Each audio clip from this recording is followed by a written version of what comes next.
On April 25, 1974, Portugal woke up to something extraordinary, a military coup that did not look like the coups people feared. Tanks rolled through Lisbon, soldiers occupied strategic points, and the old regime began to collapse. But instead of mass violence, the streets filled with civilians. Instead of bullets defining the day, flowers did. The Carnation Revolution overthrew one of Europe's longest-lasting dictatorships, the Estado Novo, a system built under Antonio de Oliveira Salazar and continued by Marcelo Caetano. It also opened the door to democracy, ended a brutal colonial war, and reshaped Portugal's relationship with Africa and the wider world. What makes this revolution remarkable is not simply that power changed hands. It is that a military rebellion became a civilian celebration, and a dictatorship fell with almost no shots fired. To understand why the revolution happened, we have to look at the Estado Novo itself. Created under Salazar, the regime promoted order, Catholic conservatism, nationalism, censorship, and obedience to authority. Political opposition was tightly controlled, the press was monitored, and the secret police helped keep dissent under pressure. Portugal remained formally stable, but that stability came at the cost of political freedom. By the time Marcelo Caetano inherited power after Salazar, the system was aging. Many Portuguese people wanted reform, but the regime could not truly modernize without weakening itself. It promised continuity while society was changing around it. Younger officers, students, workers, and intellectuals increasingly saw the dictatorship not as a source of national strength, but as a structure trapping Portugal in the past. The biggest pressure point was the Portuguese Colonial War, fought from 1961 to 1974 across Portugal's African territories. Unlike many European empires that had already begun withdrawing after the Second World War, Portugal insisted that its colonies were not colonies at all, but overseas provinces. That claim could not stop independence movements in Angola, Guinea-Bissau, and Mozambique from fighting for self-determination.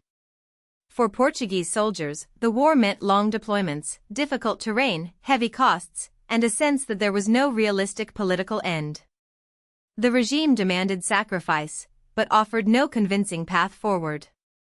The military was expected to preserve an empire that was becoming impossible to preserve. Over time, the colonial war radicalized parts of the armed forces, especially officers who saw firsthand that the battlefield was connected to the dictatorship at home. Out of this frustration came the armed forces movement, known as the MFA. It was not originally a mass political party or a traditional revolutionary organization.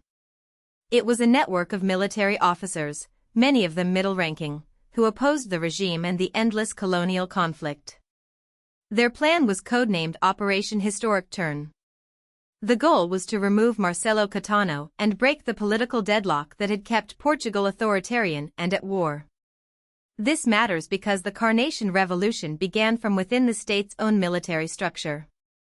The officers were not simply seeking promotions or a change of leadership. Many had concluded that Portugal needed a new political direction, including negotiations with African independence movements and a transition away from dictatorship. The coup unfolded with careful signals and coordinated moves. Military units moved to seize key locations, communication centers, and government positions. Lisbon became the center of the drama. Caetano's regime still had loyal forces, and the situation could easily have turned violent. In many coups, uncertainty produces panic, resistance, and bloodshed. But on this day, the regime's support proved weaker than its image. The armed forces involved in the uprising moved with enough confidence to isolate the government, while Caetano found himself with limited options. The old order had depended on obedience, fear, and habit. Once parts of the military openly withdrew that obedience, the dictatorship's authority began to evaporate much faster than many expected.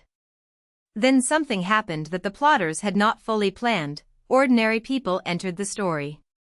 Civilians poured into the streets despite appeals to stay indoors. They gathered around soldiers, watched events unfold, celebrated, and turned the coup into a public uprising against dictatorship. This civil presence changed the meaning of the day. It was no longer only an internal military operation. It became a national moment of release after decades of censorship and political repression. People were not just spectators, they gave legitimacy, emotion, and symbolism to the event. The revolution's peaceful character was partly born from this interaction between soldiers and civilians. The public treated the troops not as occupiers, but as liberators, and that atmosphere made widespread violence less likely. The most famous symbol came from a restaurant worker named Celeste Cairo. As the story goes, she offered carnations to soldiers, and the gesture spread. People placed red carnations in rifle barrels and on military uniforms. A weapon decorated with a flower became the perfect image for what was happening.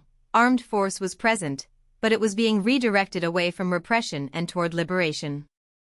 The carnation did not mean there was no danger. Coups are unstable by nature, and Portugal's future was still uncertain.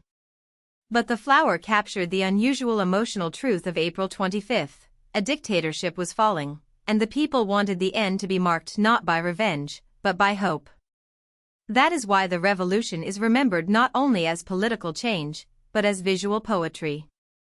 After the fall of Catano, Portugal entered a turbulent period known as the ongoing revolutionary process. Removing the dictatorship was only the beginning.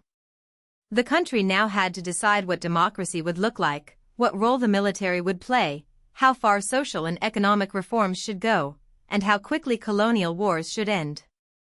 Different political forces competed over the revolution's meaning. Some wanted liberal parliamentary democracy. Others wanted deeper socialist transformation. Workers, parties, officers, and civic groups all pushed their visions into public life. This period was messy, intense, and sometimes unstable, but it also reflected something the dictatorship had long suppressed: open political participation.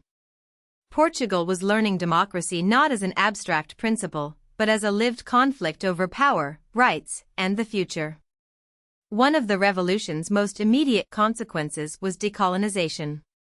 Negotiations began with African independence movements, and the Portuguese Colonial War moved rapidly toward its end. By the end of 1974, Portuguese troops had withdrawn from Portuguese Guinea, which became internationally recognized as Guinea-Bissau, and joined the United Nations. In 1975, Cape Verde, Mozambique, São Tomé and Príncipe, and Angola gained independence. East Timor also declared independence in Southeast Asia, though its path would soon become far more tragic and complicated. The revolution therefore did not only transform Portugal within Europe. It helped dismantle the last major pieces of Portugal's empire and changed the political map across several continents. For millions of people, April 25th marked the beginning of a new, uncertain post-colonial era. Decolonization also produced a human shock inside Portugal itself. More than 1 million Portuguese citizens left former African territories and arrived in Portugal, becoming known as retornados. Many had lived in Africa for years or generations and suddenly found themselves displaced by the rapid collapse of imperial structures. Their arrival created social, economic, and emotional challenges for a country already trying to rebuild its politics. The revolution is often remembered through carnations and celebration, but its consequences were not simple or painless. It ended dictatorship and war, yet it also forced Portugal to confront the costs of empire, the realities of migration, and the difficulty of absorbing people whose lives had been uprooted by history moving faster than institutions could manage. The Carnation Revolution also mattered beyond Portugal.